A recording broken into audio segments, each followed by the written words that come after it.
हम सभी अपने अपने इष्ट देवों की आराधना करते हुए भगवान की कृपा और अनुग्रह पाना चाहते हैं। कोई राम का नाम लेता है, कोई कृष्ण का नाम लेता है, कोई भगवान शंकर, भगवान विष्णु या माता भगवती की आराधना करता है। हमारे मुस्लिम भाई और क्रिश्चियन भाई अल्लाह की इबादत और यीशु मसीह को याद करते हैं।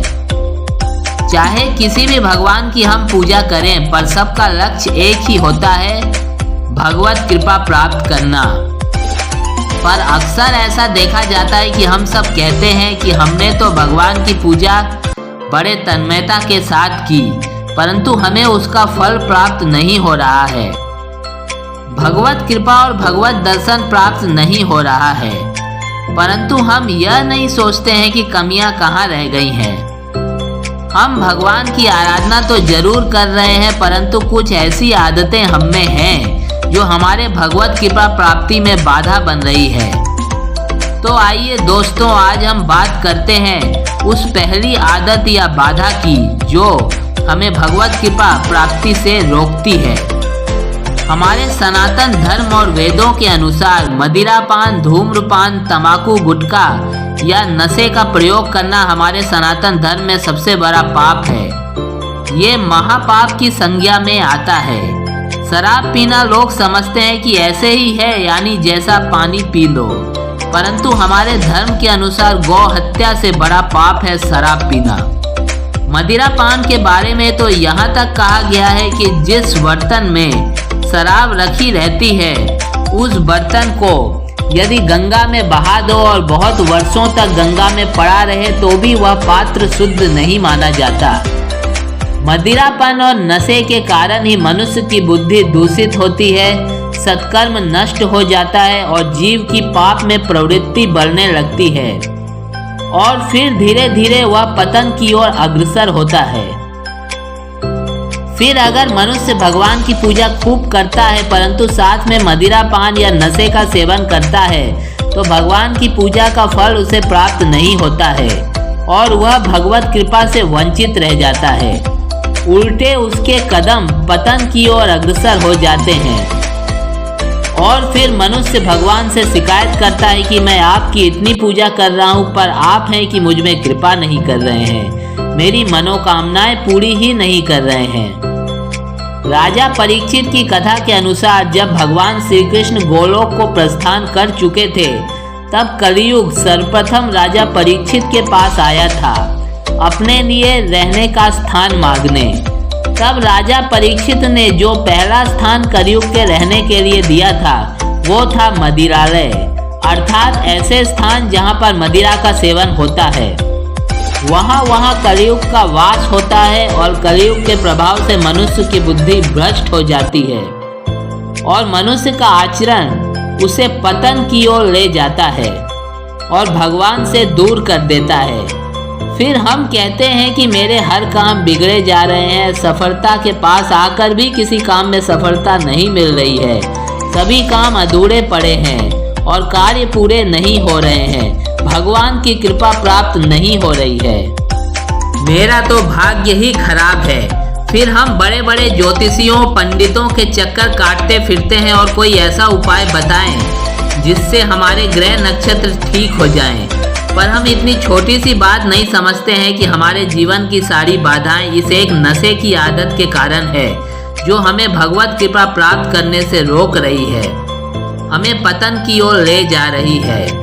आजकल एक चलन और चल पड़ा है कि हमारे जाने माने फिल्मी सितारे, क्रिकेट खिलाड़ी या सेलिब्रिटी लोग शराब, सिगरेट जैसे नशीली वस्तुओं का प्रचार प्रसार मीडिया में करने लगे हैं, जो कि समाज में गलत संदेश दे रहा है। लोग हमेशा से ही इन सेलिब्रिटी लोगों का अनुसरण करते हैं, इसलिए इन सेलिब्रिटीज का भी समाज के प्रति कर्तव्य बनता है कि वे शराब, सिगरेट, तंबाकू इत्यादि नशीली पदार्थों का प्रचार चंद पैसों के लिए ना करें। अरे सेलिब्रिटी लोगों, आप इतना तो समझिए कि भगवान ने आपको इतनी शोहरत इसलिए दी है ताकि आप अपने अच्छे आचरणों और विचार से आम आदमी को प्रेरित कर सके, ना कि गलत नशीली वस्तुओं का प्रचार करके उन्हें भटकाएं। आज आम आदमी के ऊपर इन सेलिब्रिटीज का बहुत असर होता है। इसलिए इन्हें नशीली वस्तुओं का प्रचार छोड़कर अच्छी वस्तुओं का प्रचार करना चाहिए, जिसके इस्तेमाल से आम आदमी की सेहत अच्छी रहे। कई बार तो हम ऐसे तर्क देते हैं अपने नशे की आदत को सत्यापित करने के लिए, जैसे गजेरी भगेरी लोग क्या कहते हैं कि भगवान शिव भी भांग खाते थे, हम उनका प्रसाद समझते हुए लेते हैं। पर अरे ना समझो, भगवान शिव ने तो पूरे संसार को बचाने के लिए हलाल विष का भी पान किया था। अगर तुम सब में इतना दम है तो भगवान शिव की तरह हलाल विष पीकर भी दिखाओ ना। भगवान शिव ने भांग सिर्फ गले में इसलिए धारण किया था ताकि जहर के असर को कम किया जा सके, कंठ को ठंडा रख के। तंबाकू खाना भी बहुत बड़ा पाप है। पौराणिक आख्यान के अनुसार जब भगवान श्री कृष्ण कल्प वृक्ष लेने देवलोक गए, उस समय श्री कृष्ण से देवताओं का युद्ध हुआ। उस समय देवताओं का पक्ष लेकर सुरभि गाय भी आई देवताओं को बचाने के लिए। जैसे सुरभि गाय को देखा भगवान ने, तब भगवान ने अपने धनुष की प्रत्यंचा उतार दी।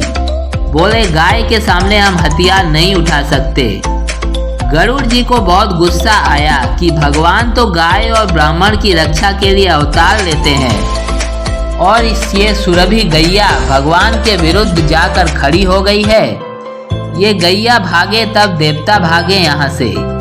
तो गरुड़ जी ने सुरभि को धीरे से अपनी पंख से स्पर्श किया। उससे सुरभि को कुछ चोट आई और उसके शरीर से जो रक्त के कण धरती पर गिरे, उससे तंबाकू उत्पन्न हो गई। इसलिए तंबाकू खाना गोमांस के भक्षण के समान है। तंबाकू खाने वाला, तंबाकू पीने वाला कभी भी सनातनी नहीं हो सकता।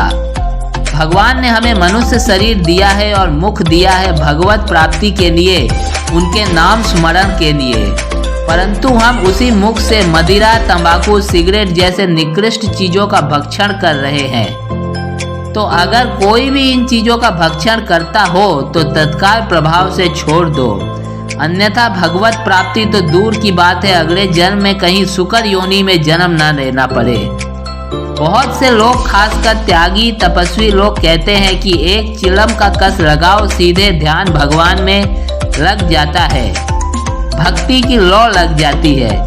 लेकिन भैया कबीर दास जी कहते थे कि जो नशा करके समाधि लगाता है खुद बच्चे पैदा करने में लगा रहता है, लेकिन ज्ञान वैराग्य का उच्च कोटि का वर्णन कर रहा है और साधु होकर स्त्री का संग करता है, तो ऐसे तीनों कोटि के लोगों को ठग समझना चाहिए। अगर नशा करना ही है दोस्तों, तो केवल भगवान नाम का नशा कीजिए और सारे नशाओं को छोड़ दीजिए।